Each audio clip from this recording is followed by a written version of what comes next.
Hi, I'm Jackson Franson, owner of the Wrenches and Weather channel. This is my storm intercepting Saturn right here. It's a Saturn station wagon. This is the SW2 model. This one has a inline 4, 1.9 meter single overhead cam.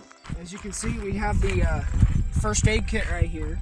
Got a camera right here. We're not recording with this one because we're using my phone and it's got higher quality video.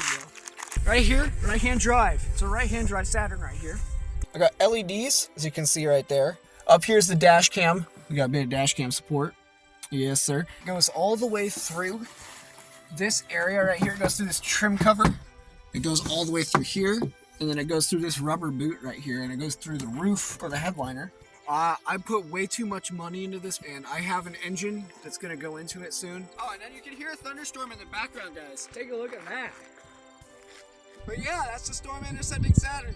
Hopefully I catch you guys out there next year. If I don't, then you better watch this channel. And I love you guys. Have a good day.